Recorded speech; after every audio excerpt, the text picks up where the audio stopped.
Ryan Reynolds here from Mint Mobile with a message for everyone paying big wireless way too much. Please, for the love of everything good in this world, stop. With Mint, you can get premium wireless for just $15 a month. Of course, if you enjoy overpaying, no judgments, but that's weird. Okay, one judgment. Anyway, give it a try at mintmobile.com/switch. Upfront payment of $45 for 3-month plan, equivalent to $15 per month required. Intro rate first 3 months only, then full price plan options available. Taxes and fees extra. See full terms at mintmobile.com. Baseball's history is full of scandals. Game fixing, steroid use, sign stealing. But did you know that in over 150 years of professional baseball, only one umpire has ever been banned from the game? Not dozens, not a handful, just one. His name? Dick Higham. And here's the kicker. We're not even entirely sure he actually did anything wrong. Today, we're diving into the strange, murky case of baseball's only blacklisted umpire, a guy who went from being a respected player and an official to permanently being exiled from the sport in a matter of days. Was he a scheming game fixer or just a fall guy for an overeager owner? Let's find out. Today on Rounders, a history of baseball in America. Hey, baseball fans. Welcome to Rounders, your baseball history podcast. I'm your host, Jeff Lambert. Get ready to step into the time machine with us, and we're not just talking stats and scores. We're digging into the heart and soul of the players, teams, and countries that have made this a global sport. From the underdog stories to those jaw-dropping moments, Rounders is your front seat to the epic journey of baseball. So grab a seat in the digital bleachers, relax, and let's swing for the fences together. Hello, everybody, and welcome back to another episode. I am your host, Jeff Lambert. It's great to be back with you today. So 2 weeks ago, we released an episode just to recap before we move into our topic for today. We did our annual looking at the Hall of Fame inductees for this year. And I was joined by guest John Van Patella, who gave his takes along with mine on who we thought, should have gotten in, where they got it right, where they got it wrong. And then I asked you to weigh in for those of you who are on the Spotify channel and looking at the polls there, or if you are subscribed to our newsletter on Substack, where I also put out a little bit extra asking you for your feedback. So it was interesting seeing what you thought. Obviously, more than 90% of you said yes, Ichiro Suzuki belonged in the Hall of Fame. It got interesting with CC Sabathia. So between Spotify and Substack, about 65% of you said that CC deserved to be a first ballot Hall of Famer. I was expecting that to be a little bit higher. I thought I was on a hot take, but it was interesting seeing that other people thought this maybe was more of a borderline pick than first reported.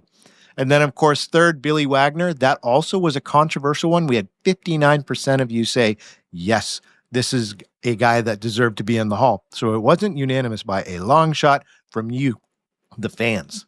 So thank you so much for your feedback. It's always good to hear from you. If you're not signed up for the newsletter, what are you doing? Please get with it. All you have to do is go to rounders.substack.com. You can sign up for free. You get a bonus episode every week called This Week in Baseball History just by signing up.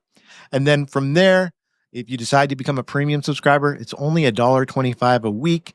That's completely up to you. There are additional perks that you can lock into if you decide that you want to support the show financially and help me grow it. But certainly just joining the newsletter is a very simple thing to do. I encourage you to do so. So without further ado, we are going to be jumping into the very curious case of Dick Higham, this individual who was banned from professional baseball, an umpire. The only one in history, although we have a brewing case happening right now as of this recording. So we'll have to see if we follow up on that on social media to talk more about it. But let's learn about Dick Higham, what happened to him, why he was banned from baseball. This was a really interesting episode to do. I think you're going to enjoy it. Let's go ahead and jump into it.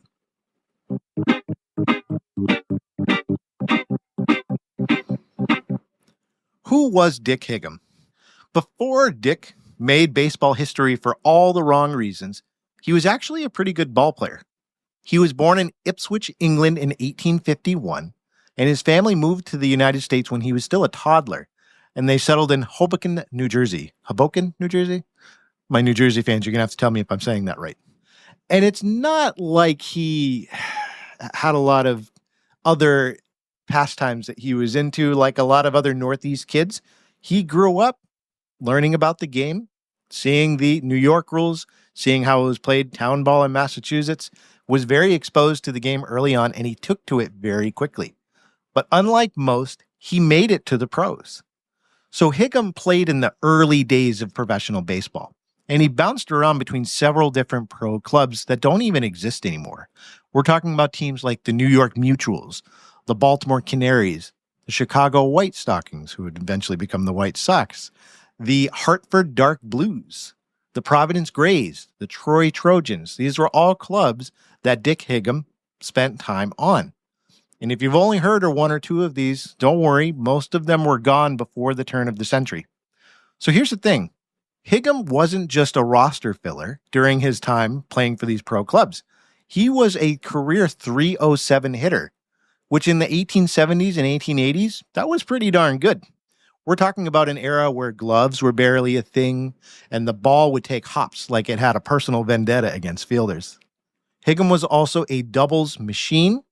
He was a league leader twice in two-baggers, and he even topped the National League in total runs scored in 1878. He also had a knack for leadership. He served as a player manager for the Mutuals in 1874. Now, back then, a lot of teams did function without an official manager, and the captain often called the shots. Higham was one of those guys. And if his baseball pedigree wasn't enough, he had sports in his blood. His father, James Higham, was a well-known cricket player who played internationally for the United States in matches against Canada, so athletic talent ran in his family. By the 1880 season of his career, Higham was nearing the end of his playing days. He wasn't the biggest star in the sport, but he was respected and he was well-known. He was the kind of guy who was known for knowing the game inside and out, which is why it was not surprising when, after he retired, he became an official for the sport. But what was surprising was that his umpiring career was very brief and very controversial, and it ended with him being kicked out of baseball forever. That's where this story starts to really get weird. So let's start when Higham becomes an umpire. So in the 1880s, baseball was still figuring out how to regulate itself. There weren't the same set-in-stone rules for umpires that we have today. Heck, there wasn't even a requirement for umpires to work behind the plate yet. In some cases, they literally stood behind the pitcher to call balls and strikes. And believe it or not, it was pretty common for former players to step in as umpires when needed, especially if they were seen as guys who knew the game inside and out and were trusted by both clubs. That's exactly how Dick Higham found himself back on the field.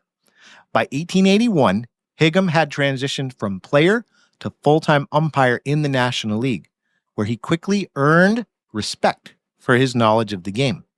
He worked 58 games in his first season, which might not sound like a lot, but back then, that was a full schedule.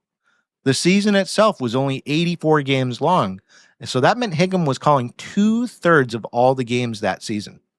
That's not the kind of workload that you give an incompetent official. If anything, it showed that the league trusted him. He was even well-liked enough to be honored with a testimonial game. It was basically a way for the baseball community to tip its cap to somebody who had served the game so faithfully, and he got one. But around this time, serving those games, getting some feedback from fans and players that he was well-liked and certainly an asset to the sport, that's where things started to go sideways. In 1882, baseball was trying to clean up its act. The sport had a serious problem with gambling and game fixing, and the National League decided to prohibit players, managers, and umpires from betting on games.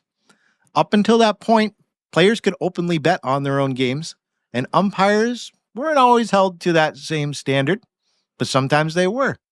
The league wanted to protect the sport's integrity as it got more popular, so they started to crack down hard.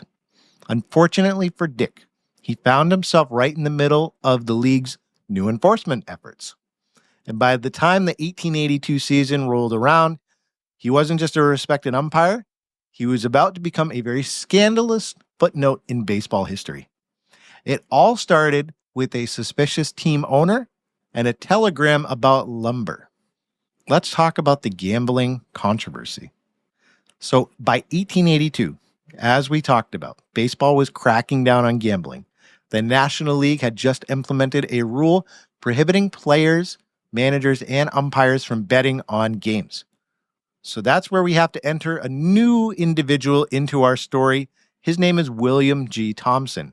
He's the owner of a club called the Detroit Wolverines, and he's also the city mayor. So he starts noticing some questionable calls in games that were umpired by Higham, especially those involving his team, the Wolverines. So suspicious about it, Thompson hired a private detective to investigate. The detective did his thing, and he uncovered letters suggesting that Higham was in cahoots with a local gambler. The alleged scheme was supposedly very simple. If Higham sent a telegram saying, quote, "buy all the lumber you can," it meant that it was a good idea to bet on Detroit. If there was no telegram, that was a sign to bet against the team. This lumber code was the smoking gun that Thompson needed. So armed with that evidence, and of course being mayor of the city, in addition to the team owner, he filed formal charges against Higham and accused him of violating the league's anti-gambling rules. Whoa. So, charges are filed. A hearing was scheduled to address those serious allegations. So the stage is set. There's a showdown that would end with Higham, unfortunately, becoming the only umpire in Major League history to be banned for life.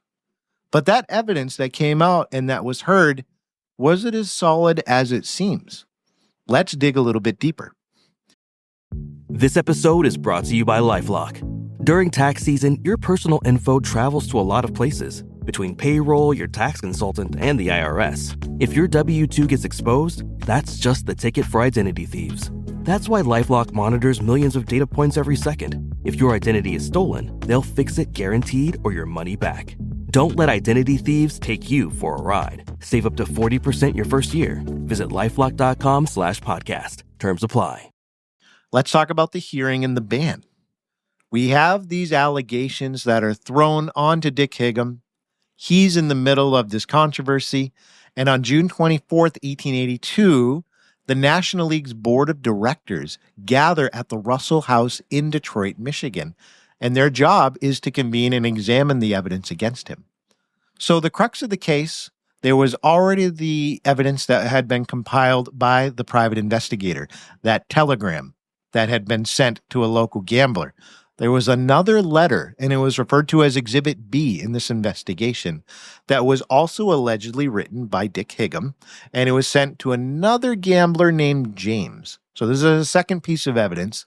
And in that letter, Higham supposedly used that same code where he would send, "buy all the lumber you can," if that meant to bet on Detroit. And if no telegram was sent or no letter was sent, the advice was to bet against Detroit. So Higham had his day to be able to stand in front of the directors and say, "I didn't do this." And he denied writing the letter and any involvement in game fixing. So the question came down to, what's the authenticity of that letter in Exhibit B? So the board consulted 3 handwriting experts from Detroit. These experts looked at that letter and they concluded that the handwriting did match Higham's. So based on this evidence, the board found him guilty of violating the league's rules against gambling, and they voted to permanently disqualify him from umpiring in any National League games. That made him the only umpire in Major League Baseball to be banned for such an offense. But here's the thing. Was the evidence really conclusive? Higham strongly, vehemently maintained his innocence, and some aspects of that case raised some questions about the fairness of the proceedings. So I think it's worth looking at some of the controversies and uncertainties that surrounded this decision to take a second look at if Higham might have been telling the truth. Let's look at some of those unanswered questions. So we have Higham banned for life, but the digger you deep into this case, the messier it gets. See, the evidence against him, it's shaky at best. And then the investigation was rushed, and the ruling, let's just say if social media had existed in 1882, there would have been more of an outroar, I think, from analysts and talking heads based on the lack of information, the lack of evidence that was used to be able to make this decision. So let's look at some of these red flags I'm talking about so you can see, all right? Let's start off with that mysterious letter, Exhibit B. Was that even legit? So that entire case hinged on that infamous Exhibit B letter where they got to see Higham's handwriting and where he supposedly spelled out that betting code. But there's one problem.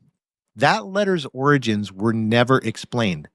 Nobody knows how or where Detroit Wolverines owner, William G. Thompson, got his hands on it. Did somebody hand that letter to him? Was it intercepted? So there's one question. The handwriting analysis was also somewhat inconclusive because those three experts that were brought in, and let's be honest, some of them, they were all local from Detroit. They might have had a bit of a home field bias. They did claim Higham wrote it, but there's later reports that suggested only the signatures matched, not the entire letter. There were reportedly multiple versions of that letter floating around in addition, meaning that the league may not have been working with a single authentic document. That's one issue. Second issue, what exactly was Dick charged with? That was a question that comes up. This is where it gets a little murky, because then the National League's rulebook had a section 45 and a playing rule 67, and those were specifically where they had outlined gambling violations. But when the charges were brought, they were very vague. So the hearing never formally stated what specific games Higham allegedly manipulated or who he conspired with specifically besides this mystery gambler named James.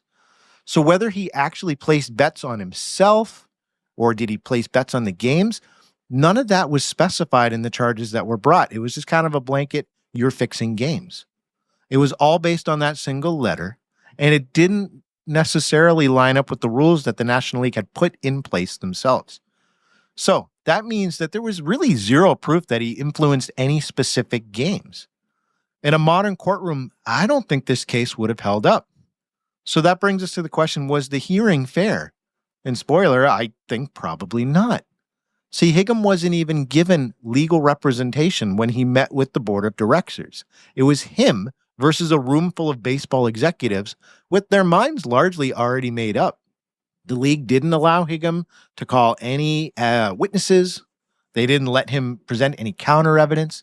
The decision was made pretty quickly, and there was little consideration for the inconsistencies in the case that I mentioned. So that brings us to the question, was Dick Higham some sort of scapegoat? What was the rush for? Why was he indicted so quickly by this board? Higham wasn't a big-name figure in baseball. He wasn't a star player. He wasn't some outstanding manager. He was a respected umpire, but he wasn't powerful enough to be able to push back against a league that was trying to make an example out of somebody, to put a quash down on the rampant gambling. And given how bad the gambling problem was in early baseball, it's fair to wonder, was he singled out to send a message? Did the league rush to judgment just to prove that they were serious about cleaning up gambling? If this case happened today, would he have been banned with such flimsy evidence? Now, as I stated before, Higham maintained his innocence until the day he died. He never admitted to gambling, he never confessed any wrongdoing, and he never fought for reinstatement. Just accepted it. But he never said that he did it. And after that ban, he quietly faded from the baseball world. So he may have been guilty. He may have just been baseball's first casualty in a very long, complicated relationship with gambling scandals. So what happened to Dick Higham after baseball? After he left quietly? Did he deserve a second chance? Let's start with Higham's life after baseball. So once you're banned from professional baseball, there's no coming back. Usually when you're banned for life, reinstatement is not an option. There's no second chances. There's no appeals. For Dick Higham, that meant disappearing from the sport entirely, which is very sad for a guy that really committed most of his life to the sport. So what does a disgraced umpire do after getting blacklisted? It turns out not really what you'd expect. He didn't become a gambler. He didn't become a bookie. He didn't immerse himself more deeply in the world that he was considered a part of. Despite those rumors, Higham never got involved with that. If you look at other banned players, some of the Black Sox members, some of what happened later on with Pete Rose, they stayed in the gambling world after getting kicked out. Higham did not. Instead, he did something far less scandalous. He became a bookkeeper. That's right. He traded in his umpire's mask for a desk job. And that's not exactly the move I would say of someone who is secretly running a gambling empire. Let's talk about attempts to clear his name after he was banned from the sport. Have there been any efforts? So unlike later figures in baseball scandals, Higham never tried to get reinstated. He never fought the ruling. He never appealed to baseball officials. He never gave outright interviews claiming his innocence. He would certainly tell it to people who asked him, but he never put together a media campaign to do so. He just kind of accepted it and he moved on with his life. Was that because he was guilty or because he knew the league wouldn't reverse the decision no matter what he did? We'll never know. But what we do know is after leaving baseball, Higham lived a very quiet life. He worked a couple different jobs, never made headlines again. He passed away in 1905, 25 years after he was banned. And he's largely been forgotten by the sport that he once played for and officiated.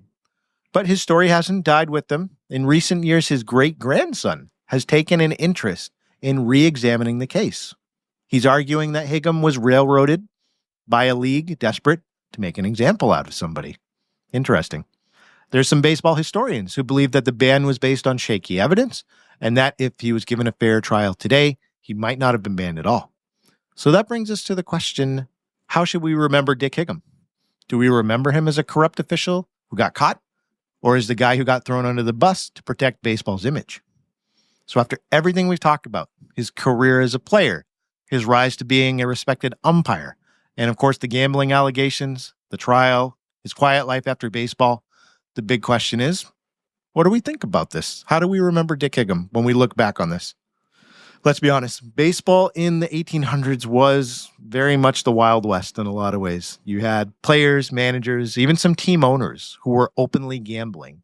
We know that the league was trying to play catch-up to keep the sport clean, and they had started cracking down really hard. So Higgum's case really proves that the National League, whether he was guilty or not, was desperate to show that they were serious about policing the game, even if it meant rushing through an investigation with some questionable evidence. If he was guilty, then he deserved to be banned. But what if he wasn't? Then he might have been the unlucky guy that the league chose to make an example of. So the only umpire ever banned. Still, here's what's wild. He's the only umpire still, up until this recording. Like I said, there's an emerging story that we may talk about at some point, like in current times. But he's, up until this recording, the only umpire in professional baseball history to be permanently banned. Even during the 1919 Black Sox scandal, when an entire team conspired to throw the World Series, no umpires were ever implicated.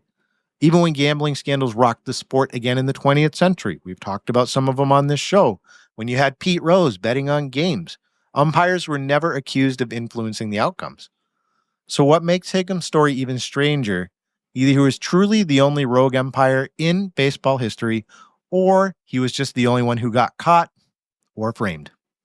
Could he be reinstated? A century later, there are some historians, like I said, like his great-grandson, who want to see the case re-examined. But given how inconclusive the evidence was, there's an argument to be made that maybe it should be looked at. I don't think the MLB is ever going to take the time to actually clear his name to go through that. But if it ever did decide to review some of these past mistakes, Higgum's case would be one that deserves a second look. So either way, unfortunately for Higham, his name is etched into baseball's history books, not for the .307 batting average, not for the success as an umpire, but for being the only guy who got banned from the sport as an umpire. That's it, folks. Thank you for staying with me for another episode. I really appreciate the support. I hope to see you next week. Don't forget, I'd love to hear from you whether you think Dick Higham was guilty or not, deserved to be banned. You can take part in the polls on Spotify or by signing up for the newsletter. I've got some great episodes coming out here in the next couple months. Make sure to tune in on a weekly basis if you haven't subscribed and you're listening for the first time. I really appreciate your support. Until then, I'll see you next week. Rounders, A History of Baseball in America is hosted by Jeffrey Lambert and produced by Shaker Road Media. A special thanks to our premium subscribers who give just $1.25 a week to help grow this show. Our starting 9 supporters who have chosen our highest support level include Nathan Halverson and Neil Townsend. A special thanks to you. Sign up at www.rounders.substack.com to get our free bonus show, more photos and videos of our topic material, and support this show financially if you are able. Thanks for your support, and remember, there are only 2 seasons, winter and baseball.